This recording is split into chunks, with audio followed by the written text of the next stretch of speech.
let's go into Ferrari is falling, man. Like, there's been all types of memes out there and all types of suggestions that, Lewis Hamilton should go to Ferrari. And I've taken a stand like, what are you all looking at? Like, I think you all are so focused on Mercedes problems. You don't even realize the problems that Ferrari's having. Like, literally, Ferrari started off Charles' 2023 season like he never left 2022.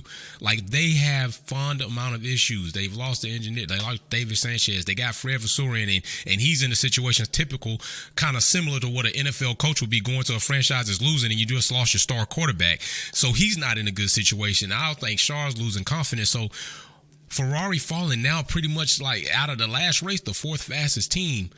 What do you think? Let's talk about Fred first. How do you feel like Fred can turn this around, and does he even have the power and the ability to do so with what lies above him? Because I think people miss Ferrari organizationally have an issue with inside that I don't think Fred can fight, my opinion. What is your opinion on that?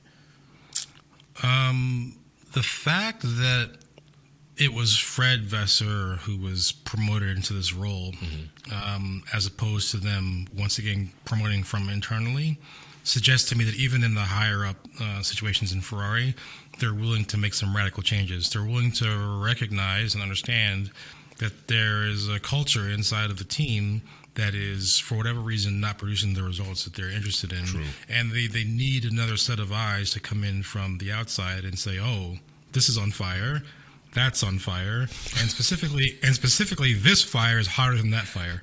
Okay. Right? This is the thing to focus on. And, honestly, Fred, I did have a chance to meet him for about 2 seconds last year. He seemed like a pretty funny and straightforward guy.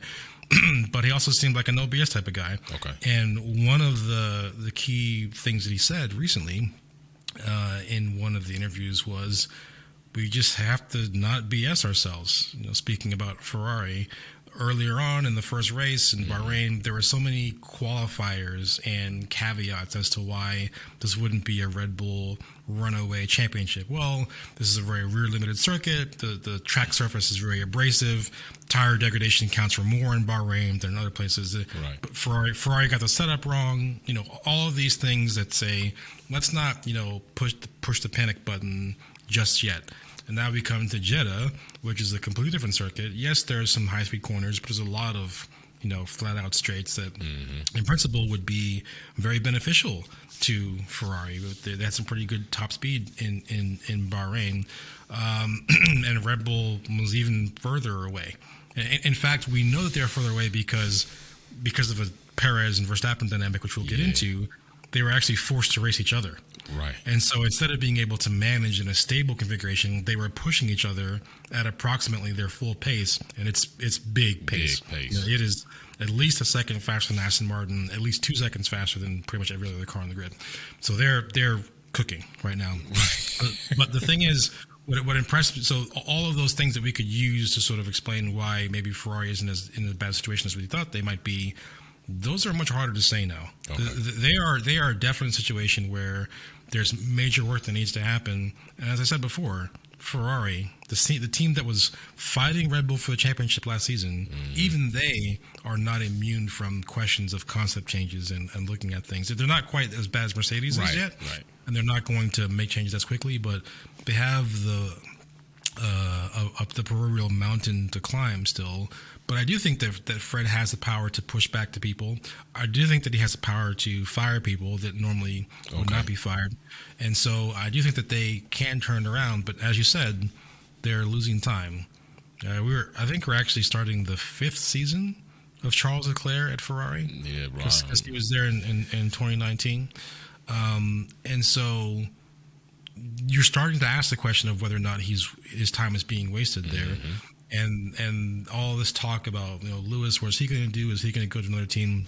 I think all that is once again part of this wider reaction to Mercedes struggling and all the things that are associated with that. Right.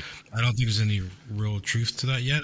Mercedes has a tough job to do, but I think Lewis being there is his best option. But as far as Ferrari goes, I think that they understand that what Red Bull is doing, and to an extent what Aston Martin is doing, has fundamentally changed the perception of the entire grid. Because the entire grid gained, 7 tenths here, 8 tenths, some teams a second if they're slow. but Aston Martin gained 2 seconds, and Red Bull gained almost a second from where they already were. Right. So it proves that as I said, we're still early in the development cycle of these regulations. So this is like a sophomore year of these regulations. There's a huge amount of development potential left. We haven't seen the fastest version of these cars. This is why I tell people also, don't fall in love, don't become seduced by every contour and shape of the Red Bull cars right now. Everyone looks at them because of how high their performance is and says, that's the center of the bullseye. This is the optimal design for this current regulations. And I don't think it's true. No. If Red Bull has the opportunity to develop more, they're going to go even further and find even more things. We see Adrian Newey walking up and down the grid on the grid walk, looking at the Aston Martin, and people thinking that, he's just looking down on it and thinking, no, he's not. No, he's not. You can tell that man is studying, bro. he is looking how to make his car even faster. Right. He recognizes the threat that Aston Martin represents, not because of where they are right now, but because where they will be tomorrow. Right. The jump that they've shown in the offseason is crazy. To me, it's crazy. It's an implicit threat to Red Bull. Right. So I think that's the reason why they're keeping an eye on him. Thanks for watching another episode of Wolfpack Performance. Don't forget to check out some of my other content on Formula One and motorsports topics. Like, share, subscribe, and we go live on the weekends. See you soon.